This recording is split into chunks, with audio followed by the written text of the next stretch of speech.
Depuis 1995, à la fin de chaque année au Japon, une fondation choisit un kanji, un idéogramme donc, pour représenter symboliquement l'année écoulée. C'est censé avoir un rapport avec un événement marquant quoi. Par exemple, en 1999, le kanji c'était Sue, qui veut dire fin, clôture ou extrémité, ceci pour symboliser la fin du millénaire. Et en 2021, le kanji choisi c'est Kin, 2021年今年の漢字金 qui veut dire or et par extension évoque aussi la monnaie, l'argent ou le métal. Un kanji qui fait un peu référence aux allocations allouées en raison de la crise de Covid, mais surtout, il fait référence aux Jeux Olympiques de Tokyo qui ont eu lieu durant l'été 2021. Jeux qui ont vu les athlètes japonais briller, remportant 27 médailles d'or, un record pour le Japon. L'occasion pour Musubi de revenir un peu sur l'histoire de ces JO de Tokyo, parce qu'il y a plein de choses à dire. On va pas se pencher sur le côté sportif, mais plutôt sur le contexte, l'attribution, les préparatifs, tout ça. Parce qu'il y a pas mal de casseroles. Si la gestation des JO de 2020 était une cuisine, elle ressemblerait à ça.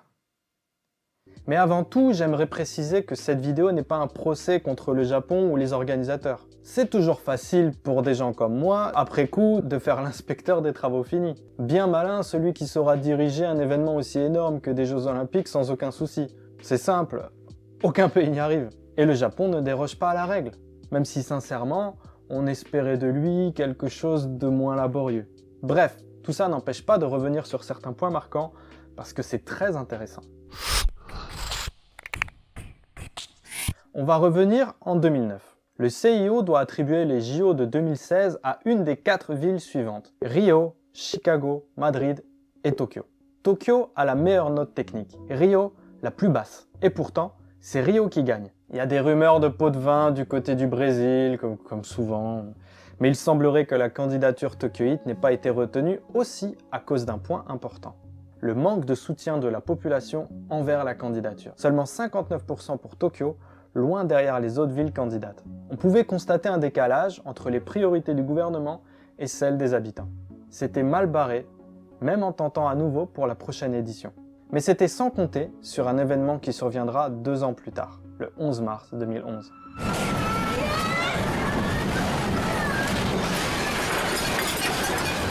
Le séisme de la côte pacifique du Tohoku, de magnitude 9,1 sur l'échelle de Richter, va donc donner naissance à un tsunami dévastateur dont les images restent encore très vives aujourd'hui. Cette catastrophe naturelle va faire plus de 18 000 morts directs et engendrer l'accident nucléaire de Fukushima. Un événement tragique qui aura une influence importante lorsqu'en 2013, le CIO doit désigner la ville qui accueillera les JO de 2020 entre Istanbul, Madrid et Tokyo. Même si la situation semble encore compliquée au Japon, ces JO à Tokyo sont présentés sous l'angle de la reconstruction, de la renaissance, après la terrible catastrophe qui a marqué le monde entier. Ce qui se révèle être un argument crucial, à la fois pour le CIO et pour la population japonaise. Mais il y a d'autres points importants mis en avant dans la candidature tokyoïte. Des jeux durables et écologiques, et des jeux pas chers à organiser, puisque la plupart des infrastructures existent déjà, suite aux JO organisés en 1964 à Tokyo. C'est aussi parce qu'il ne faut pas construire beaucoup que ces jeux sont présentés comme durables. Les deux points sont liés. La candidature vante aussi le côté sûr du pays, aussi bien au niveau sanitaire que sécuritaire. Le Premier ministre rassure sur les taux de radiation à Tokyo et affirme que la centrale est sous contrôle. Tandis que la franco-japonaise Christelle Takigawa fait une intervention un brin complaisante sur l'hospitalité nippone devant le comité.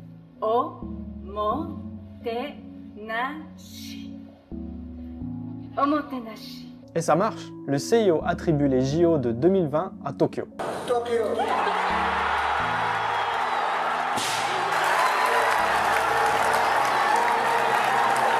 Sauf que niveau poisse, l'aventure ne fait que commencer. Yoshiro Mori.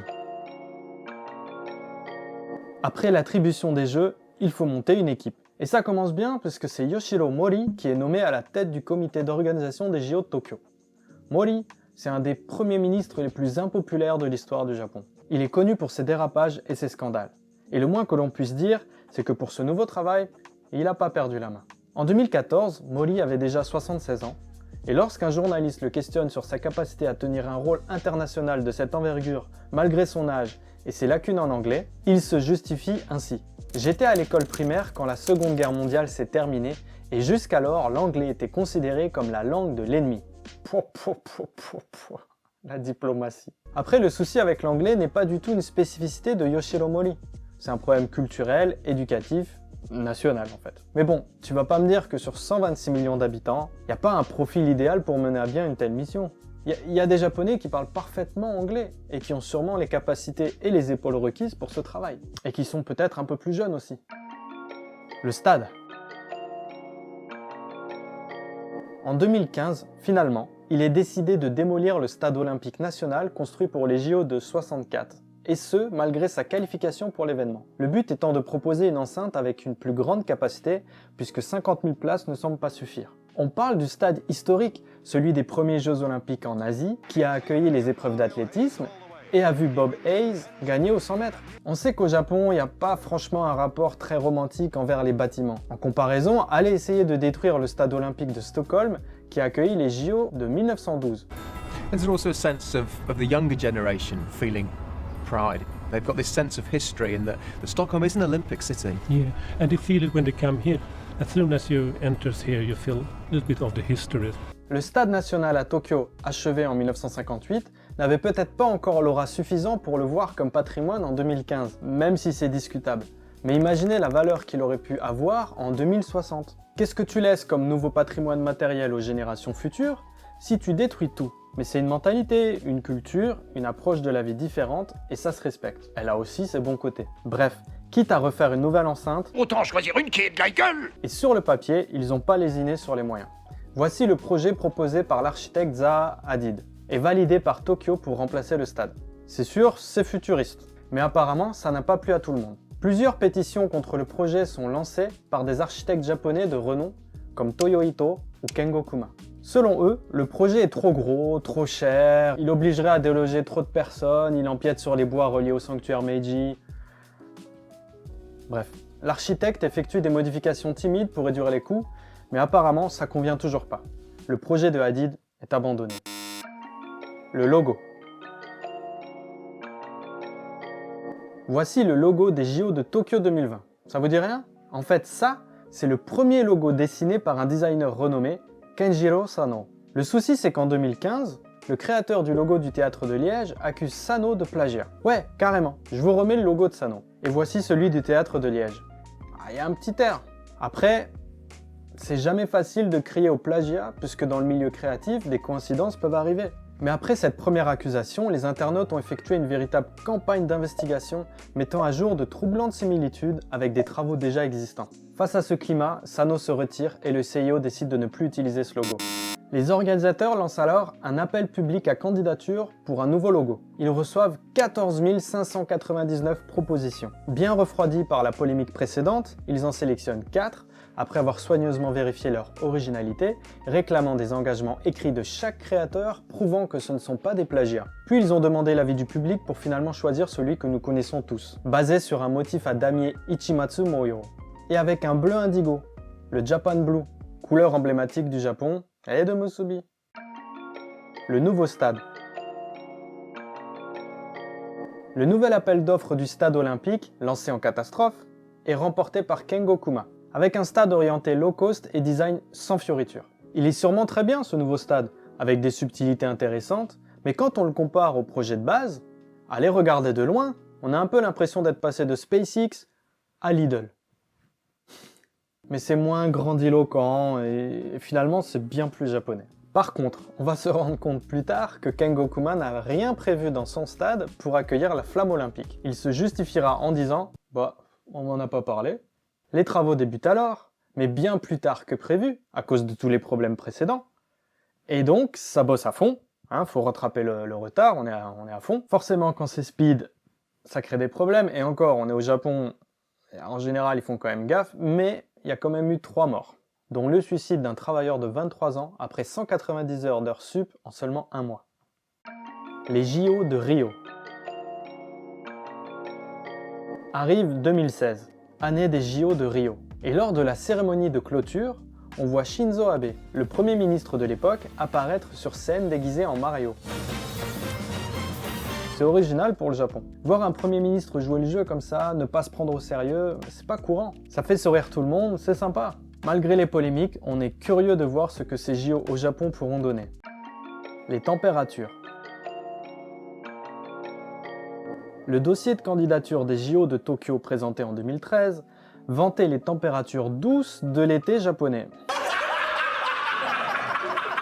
Ce qui fera rire toute personne ayant passé au moins un jour dans le sauna de l'été local. Sérieux, des températures douces? Au Japon, il peut y avoir entre 500 et plus de 1000 morts chaque année à cause d'insolation. En été à Tokyo, l'indice de chaleur, c'est-à-dire la chaleur ressentie par le corps humain en comptant la température et l'humidité, peut dépasser les 60 degrés.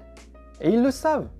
C'est pour ça aussi que les JO de Tokyo en 1964 se sont déroulés en octobre, pour éviter la canicule de l'été tokyoïte. Il faisait déjà trop chaud en 1964, donc imaginez en 2020. フルマラソンで30度を超えるレースっていうのはすごく大変なことが予想されますし、気温に伴って湿度も高いっていうのはなかなか見られない条件なのではないかなと思います。Mais pour le coup, cette décision de garder les Jeux en été n'est pas de la faute des organisateurs japonais. Tout viendrait de la NBC, qui a dépensé 4,38 milliards de dollars pour diffuser les JO sur le territoire américain, bien plus que n'importe quel autre partenaire. Et la NBC veut utiliser les JO pour combler le vide estival dans le programme annuel, alors qu'en automne, l'agenda des sports américains est déjà bien chargé et ils ne veulent pas plomber les audiences en ajoutant aussi les JO. Les pouvoirs publics tokyoïtes, ils ont dû faire avec. Et plein de bonne volonté, ils ont proposé des solutions pour éviter que les athlètes s'écroulent d'insolation en pleine épreuve. Des solutions parfois très farfelues. Il y a la fameuse serviette humide autour du cou de Koike, la maire de Tokyo, prouvée inefficace. Le Uchimizu sur le parcours du marathon, qui consiste à verser de l'eau sur le sol, démontré inefficace, voire contre-efficace car ça augmente l'humidité sur le parcours. Les chapeaux parasols, proposés par le gouvernement de Tokyo, même si c'est pas inefficace totalement, franchement ça fait rire tout le monde. T'as la honte avec ce truc, personne veut mettre ça. Des brumisateurs près des tribunes, inefficace. Forcer les commerces sur le parcours du marathon à ouvrir les portes en grand et mettre la climat à fond. Allez, climatisez-moi l'extérieur. On est très loin des priorités écologiques de la candidature ou de la culture de l'économie d'électricité qui a commencé après la catastrophe de Fukushima. Devant l'absurdité ou l'inefficacité de ces méthodes, le CIO a unilatéralement déplacé le marathon à Sapporo, plus au nord, contre l'avis de la ville de Tokyo. Dans d'autres cas, aucune solution n'a été annoncée. Pour le triathlon notamment, la partie nage dans la baie de Tokyo présente un cas d'école. Des tests effectués en 2019 affirment que l'eau est trop chaude pour l'épreuve. Ça dépend des jours, mais entre 28 et 30 degrés. En plus, après des fortes pluies, le réseau d'égouts de la ville peut se déverser dans la baie, phénomène qui peut arriver pendant la saison des pluies, saison qui se termine peu de temps avant le début des épreuves. Associé à la température, l'odeur et la présence possible de bactéries Escherichia coli, les conditions de l'épreuve semblent loin d'être à la hauteur. La pandémie. Durant toutes ces années de préparation, les autorités ont fait dépenses sur dépenses parce que tout le monde s'imaginait que ce serait bénéfique à un moment, que le pays tirerait des bénéfices grâce à l'événement. C'était sans compter sur la pandémie de Covid, le plus gros imprévu de toute cette histoire. Une crise qui n'est toujours pas terminée au moment d'écrire cette vidéo. On peut souligner plusieurs problématiques qui en découlent. La fermeture des frontières du pays, donc aucun voyageur venant de l'étranger, ce qui veut dire peu de retombées pour le tourisme, qui est pourtant le principal retour sur investissement pour la ville hôte. La décision de reporter des Jeux en 2021, pensant que d'ici là la situation serait plus stable. Finalement, pour des raisons de sécurité, on a décidé qu'il n'y aurait pas de spectateurs tout court, hormis le staff et les VIP, une grande première dans l'histoire des JO. Ce qui veut dire que l'ancien stade, remplacé pour un nouveau avec une plus grande capacité, a été détruit pour rien, à cause du Covid. Alors on peut se rassurer en se disant que ce nouveau stade servira, qu'il va devenir le patrimoine de demain. Mais franchement, connaissant le Japon, ce stade, on sait déjà comment il va finir. Ensuite, les sponsors, petit à petit, ils annulent tous les événements prévus, n'ayant plus ou peu les moyens de récupérer les sommes investies. Des médecins et infirmiers sont appelés en renfort pour les Jeux, alors que le pays est en pleine campagne de vaccination. Des athlètes peuvent débarquer au Japon sans grande restriction, sans vaccination ou quarantaine, alors que le pays refuse toujours l'entrée aux étudiants étrangers, dont beaucoup seraient prêts, eux, à faire une quarantaine. Faut comprendre que ça peut être très frustrant. Le tout ponctué par la polémique du logo des JO détourné en couverture du magazine du club des correspondants étrangers du Japon. Ça n'a pas du tout été apprécié au Japon, pays peu habitué à ce type d'humour. Ah, y a pas Charlie Hebdo au Japon là. Les dérapages. Yoshiro Mori, vous savez, monsieur l'anglais c'est la langue de l'ennemi, il va dire en 2021 « Les réunions du conseil d'administration avec de nombreuses femmes prennent beaucoup de temps. » Parce qu'elles parlent trop quoi. Mais il va se féliciter en affirmant que celles qui sont membres du comité d'organisation Tokyo 2020, elles savent rester à leur place. C'est bien. C'est bien. Donc là, les critiques fusent de partout, au Japon, à l'étranger, les sponsors râlent et l'obligent à démissionner. Parce qu'il voulait pas. Il a fait des excuses toutes molles après sa sortie, mais il a refusé de céder sa place. Il est resté droit dans ses bottes, le bonhomme. Mais c'est pas le seul. Hiroshi Sasaki, le directeur créatif des jeux, aimait l'idée d'habiller Naomi Watanabe, une célébrité très appréciée au Japon, en rose et de la faire parader déguisée en cochon lors de la cérémonie d'ouverture. On nommera ce cochon Olympique et tout le monde va adorer, ça va devenir une mascotte, c'est super, quelle bonne idée. Je vous laisse imaginer la suite de l'histoire, il n'y a pas eu de cochon pendant la cérémonie et Sasaki a dû démissionner. Juste avant le début des jeux, rebelote, Kentaro Kobayashi, un comédien de métier en charge de la cérémonie d'ouverture, se voit obligé de démissionner après qu'une vidéo d'un sketch datant de 1998 le montre faire une blague sur l'Holocauste. Et ça continue.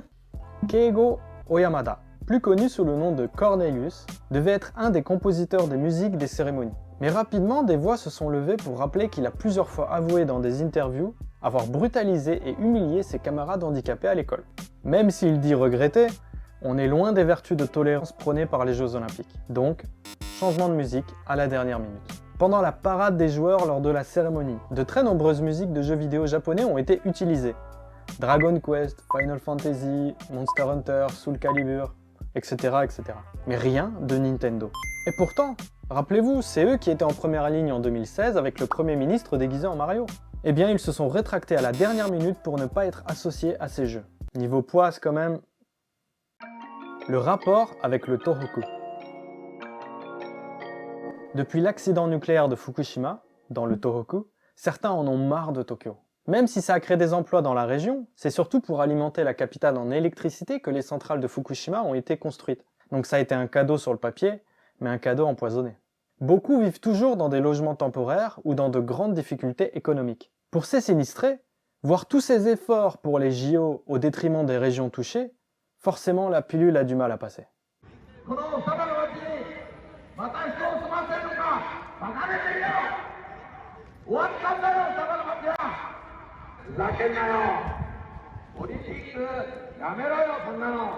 De nombreux lieux n'ont que peu évolué depuis 2014. Et lors d'un sondage dans les départements touchés, 60% ont répondu que les JO ont eu un impact négatif sur la reconstruction dans le Tohoku. Pour conclure,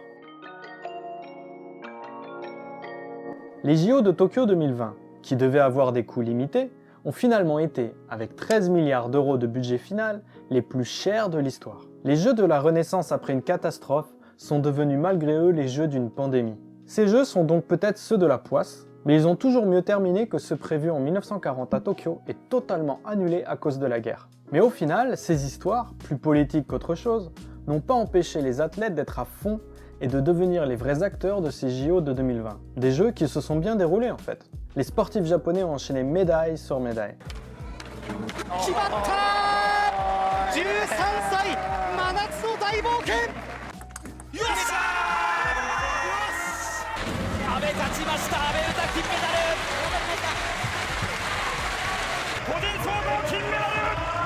Ça a ravivé la flamme pour beaucoup à un moment où on a perdu l'envie de ces jeux à cause de la pandémie. On a pu vivre la magie du sport et finalement les JO de 2020 ont été une sorte de trêve joyeuse en pleine crise sanitaire.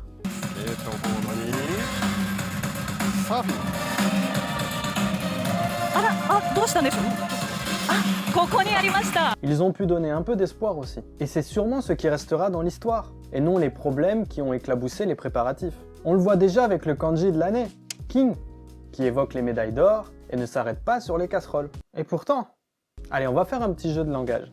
En japonais, Koronaka, c'est la crise de coronavirus. Ça, c'est le coronavirus. Et ça, c'est la calamité, la malchance. Si on prend le kanji de la calamité, qu'on enlève la clé à gauche, c'est-à-dire la partie de gauche pour la remplacer par kin, le kanji de l'année, on obtient nabe, qui peut se traduire par casserole. Si c'est pas magique ça, moi je sais pas. Comme quoi, tout est écrit. Revenons au jeu. Il est important de préciser qu'il y a eu aussi des choses positives, comme le fait d'avoir fait participer les élèves des écoles pour choisir la future mascotte, ou les campagnes de sensibilisation dans les lieux publics, notamment pour les sports paralympiques, avec des démonstrations. La chaîne NHK a même diffusé un dessin animé mettant en scène des sportifs handicapés. On peut aussi souligner que parmi les 11 090 athlètes présents, on a pu compter 48,8% de femmes. Jamais la parité homme-femme n'a été aussi proche d'être atteinte. Il y a eu aussi 339 épreuves, jamais les Jeux Olympiques n'en avaient proposé autant. Et un mot sur les médailles, qui ont été fabriquées à partir de téléphones portables usagés, donnés par la population japonaise.